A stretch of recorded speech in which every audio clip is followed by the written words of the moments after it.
राम भक्त और कृष्ण भक्त के बीच में धर्म युद्ध। साथियों, धर्म युद्ध खड़ा हो चुका है और धर्म युद्ध की शुरुआत हो चुकी है। एक तरफ राम भक्त, दूसरी तरफ अकेला बिरजू मयाल श्री कृष्ण भक्त। अब यहां आगे की लड़ाई रामायण के हिसाब से लड़ी जाएगी या महाभारत के हिसाब से, ये किसी को पता नहीं है, ये सिर्फ बिरजू मयाल को पता है। तो इस राम भक्त और कृष्ण भक्त के बीच में ये लड़ाई कहां तक पहुंचेगी, ये भी किसी को पता नहीं है। रामायण का जो पाठ हुआ, रामायण जो भगवान श्री राम, माता सीता, भक्त पवन पुत्र हनुमान और शेषनाग के अवतार लक्ष्मण ने लड़ी थी, बानरों के साथ, भालुओं के साथ और गूणी के साथ और वन्य प्राणियों के साथ। पर यहां चैप्टर दूसरा हो गया है। इस धर्म युद्ध की लड़ाई में जहां महाभारत की बात होनी थी, महाभारत मतलब महान भारत, वहां रामायण की बात चल रही है और यह बिरजू मयाल को जमी नहीं। क्यों? क्योंकि रामायण में राक्षसों का अंत जंगलों में जाकर हुआ था और जंगलों में रीछ पाए जाते थे, बंदर पाए जाते थे, गूणी पाए जाते थे, भालू पाए जाते थे। और महाभारत में राक्षस कहां मिलते थे? अपने ही परिवार के। अब बात यह आती है कि कलयुग के महाभारत में किसी प्रकार का कोई राक्षस जंगलों में नहीं है। राक्षस कहां है? शहर में।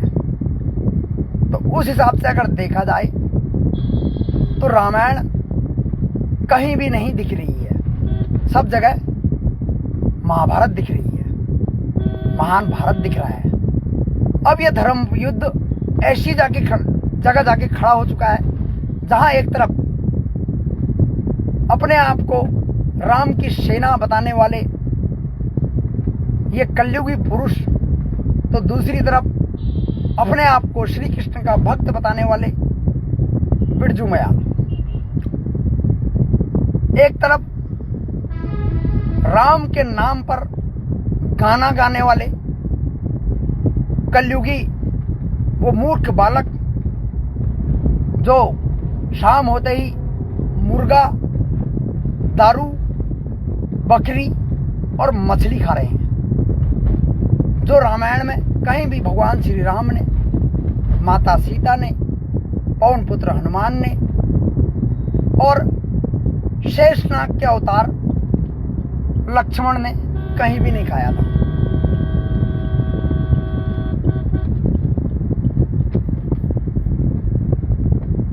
बड़ी विकट स्थिति पैदा हो गई राम भक्तों के सामने कि ये श्री कृष्ण कहां से आ गया, श्री कृष्ण का भक्त कहां से आ गया। बैटिंग कर रहा है, बॉल मार रहा है, रामनगर में छक्का पड़ जा रहा है, विकेट गिर जा रहा है देहरादून में, किसी नेता के रूप में, किसी बड़े अधिकारी के रूप में बोल्ड कर रहा है रामनगर में। और बोल्ड कौन हो जा रहा है? कोई नेता।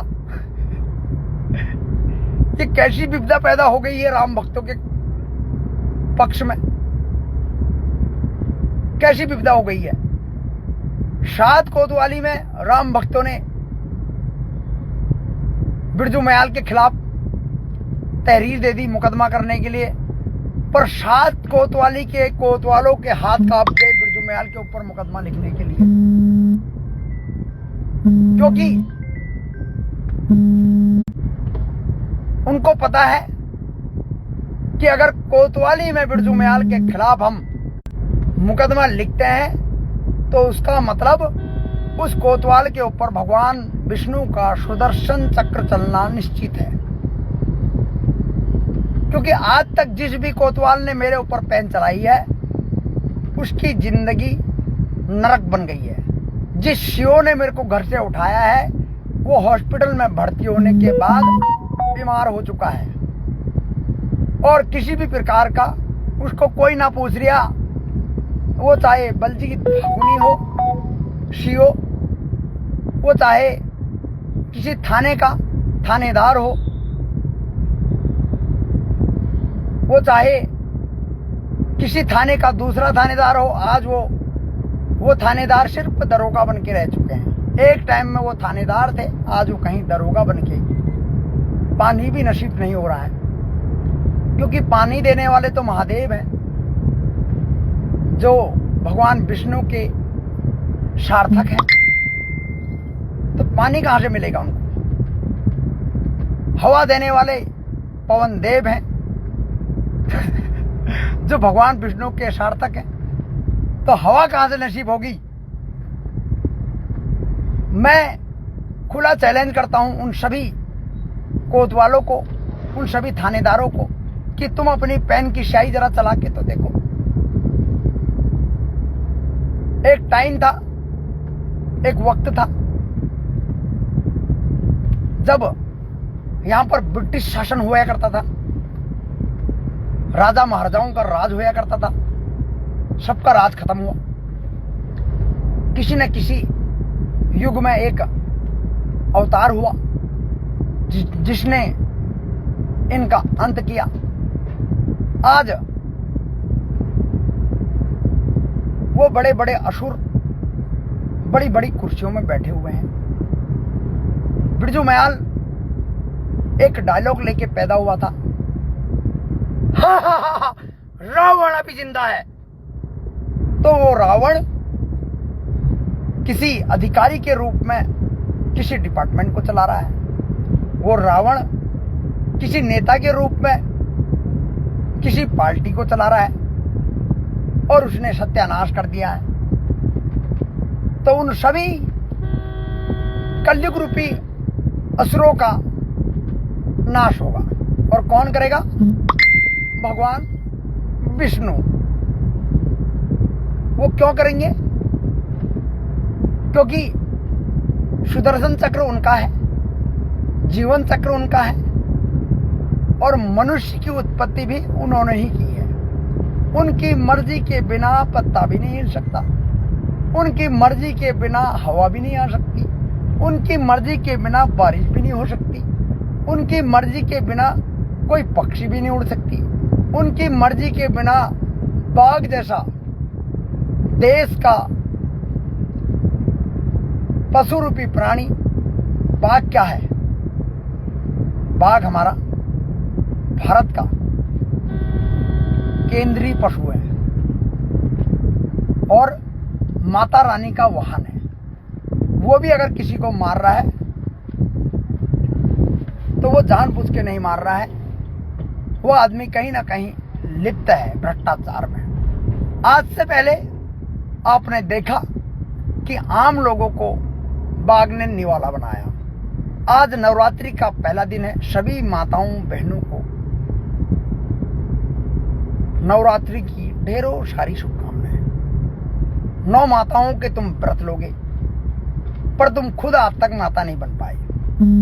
उत्तराखंड में बेटी अंकिता भंडारी के साथ जो दुष्कर्म हुआ उसमें ये नवरात्रि लेने वाली माताएं बहनें, जिसने कभी दुर्गा का व्रत लिया, कभी महाकाली का व्रत लिया, कभी शेरावाली का व्रत लिया, तो कभी माता सरस्वती का व्रत लिया, ना तो वो अंकिता भंडारी के लिए काली बन पाई ना शेरावाली बन पाई। तो वो क्या व्रत फल फ्रूट खाने के लिए ले रही हैं? क्या वो व्रत एक प्यारी सी साड़ी पहनने के लिए ले रही हैं? क्या वो व्रत शॉपिंग के लिए ले रही हैं? ये शब्द आज खड़ा हो रहा है क्योंकि उत्तराखंड की हमारी कुछ बहनें कुछ कहूंगा मैं, कुछ बहनें, ज्यादातर बहनें जो रामायण में लिप्त हैं, जो कहीं ना कहीं राम भक्तों के साथ प्रचार प्रसार में लिप्त हैं, आप समझ जाएंगे, पार्टी का नाम नहीं लूंगा। तो वो बहनें ना तो आज तक बहन अंकिता भंडारी के लिए काली बन पाई, न शेरावाली बन पाई, न महाकाली, सब वाली वाली हैं। और वाली वाली का मतलब ये है, ये इसलिए नहीं बन पाई क्योंकि ये रामायण के साथ खड़ी है, ये यहां पर रामायण लड़ रही हैं। अगर ये यहां पर महाभारत के साथ खड़ी होती तो ये अंकिता भंडारी बहन को इंसाफ दिलाने की बात करती, क्योंकि अगर ये महाभारत के साथ खड़ी होती तो ये महाकाली होती, ये महाभारत के साथ खड़ी होती तो ये शेरावाली होती, ये महाभारत के साथ खड़ी होती तो ये कालों की काल खप्पर वाली महाकाली होती। पर ये जो व्रत ले रही हैं, ये तो कुछ दिन में अपने पति को छोड़ के भाग जा रही हैं, उसकी नहीं हो रही है, तो ये महाकाली कैसे बनेंगी? क्योंकि 9 रूपों की व्रत लेने वाली वो बहन जो कुछ दिन बाद अपने पति परमेश्वर को ही छोड़ के चले जा रही हैं, वो किस लिए व्रत ले रही हैं, मेरे समझ में बात नहीं आती। क्योंकि जब हम पहले दिन व्रत की शुरुआत करते हैं, उस दिन सबसे पहले अगर जिस स्त्री को, जिस देवी को अगर वास्तव में मालूम होगा व्रत लेने से पहले, तो वो अपने पति परमेश्वर के पैर छुएगी, उसके बाद उसके संपूर्ण व्रत कहलाएंगे। तब जाके उसके व्रत सही मायने में साबित होंगे, जिन चीजों के लिए वो ले रही हैं। जिस पत्नी ने आज से नवरात्रों के व्रत लिए, अगर उसने अपनी पति का आशीर्वाद, अपने चरण छूकर आशीर्वाद नहीं लिया है, क्योंकि पति क्या है? पति भगवान है। पति क्या है? पति परमेश्वर है। तुमने पूर्व में एक नाम सुना था, आजकल हस्बैंड कह रहे हैं। अरे जब हज का तो शिव नहीं चला तो पति कहां से चलेगा? हस्बैंड। पहले कहते थे जीवन साथी, पहले कहते थे पति परमेश्वर, क्योंकि पति परमेश्वर कब होता था? पहले होता था। अब तो पति परमेश्वर कहां रहा, क्योंकि उसको तो पत्नी परमेश्वर कहना ही पसंद नहीं कर रही है। तो सबसे पहला आशीर्वाद किसका लिया जाएगा? परमेश्वर का। अगर आज जिन स्त्रियों ने, जिन माताओं बहनों ने, जिन मातृशक्तियों ने व्रत की शुरुआत करने से पहले अगर पति परमेश्वर है, तो अगर उन्होंने पति के पैर छुए दिए आज के दिन व्रत शुरुआत करने से पहले, तो इसका मतलब उन्होंने सीधे भगवान विष्णु, महादेव और ब्रह्मा के पैर छुए।